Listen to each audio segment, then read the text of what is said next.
He was introduced, he wants to be introduced as a story-writing robot from the future, but then realized he's simply just a guy living a robotic life in Niagara. Okay. So let's have some sympathy applause for our final comedian, Matt Pickerton.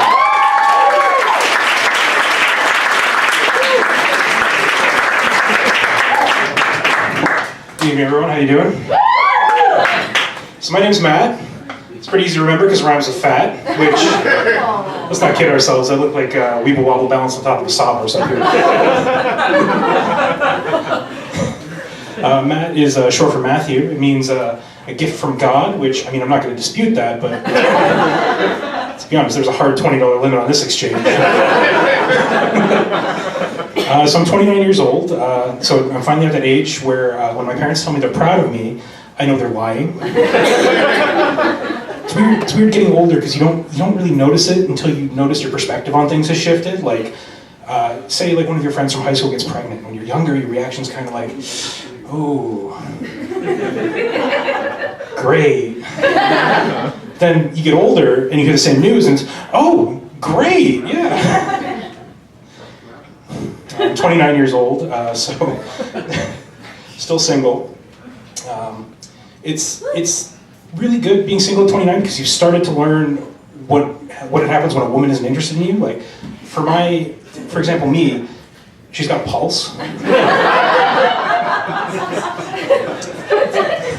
It's not all bad though, because I'm on all the dating apps, I'm on Tinder, but I mean those things, they're kind of difficult unless you like hiking and pizza at the same time. Why don't we just we'll head up to the top of the mountain and we'll call Domino's, really put that 30-minute guarantee to the test. How about that?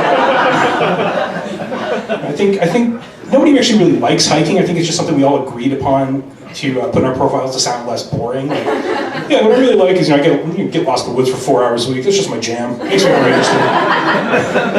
See, I just don't care about being interested, and that's why I got a cat. Cats are great. They're super easy to take care of. It's just like owning a houseplant that poops in a box. 90% of taking care of a cat is just asking rhetorical questions in a slightly higher vocal register than normal. I'm just like, this is supper time. These little toesies are those. Her toesies, she doesn't know that. She can't speak English. You guys have seen cats before. So I work as a corporate concierge. And if you're wondering what that means, it's the job you take when you're 29 years old and your parents keep asking, so how's the acting career going?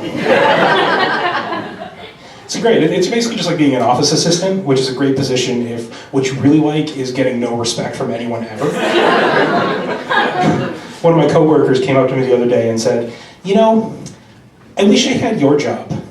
You just listen to music all day. And that was really hurtful. But it was also untrue because I do more than that. Sometimes I listen to a podcast. But they say, I'm not too worried about it because they say, the average office worker only works about 2 hours out of an 8-hour day anyway. So, if I can get up by another hour and a half, I'll finally meet that quota. Got to start burning the old midday oil, isn't it? They always say, follow your dreams and you'll never work a day in your life. And it's true because I got fired 8 times before I learned to stop showing up to work in my underwear. It's not all bad though, it used to be worse. I used to work for Tim Hortons. Best not to think about that. Tim Hortons is kind of like Canada's version of compulsory military service. Except it's a little scarier because most of the time Tim Hortons doesn't even give you a gun. I know, some of you out there thinking, well, that's not true. I never worked at Tim Hortons. That guy's he's full of beans. That guy. But go home and check your closet. I think you'll be unpleasantly surprised. There's one thing though that you can determine, one thing every Tim Hortons worker, past and present, has in common. It's PTSD.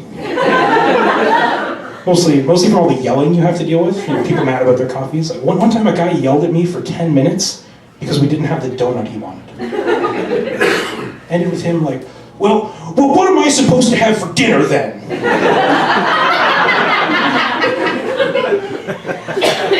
Not a donut. We have many other terrible choices. You're looking to ruin your life tonight.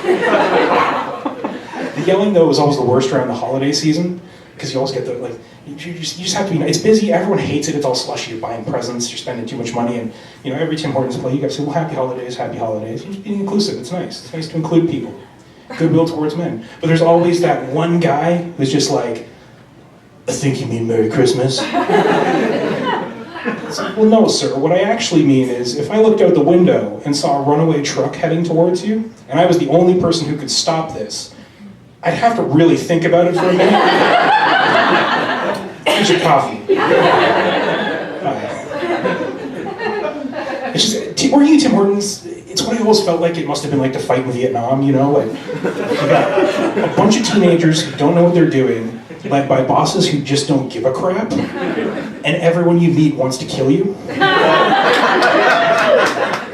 yet there's always that one dipshit manager who's walking around, he's trying to boost morale, and he sounds like Robert Duvall in Apocalypse Now, and he's just like, I love the smell of coffee in the morning.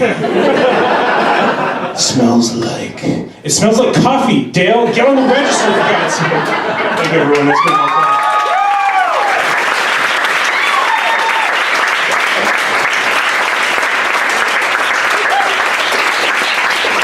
Matt Fisherton.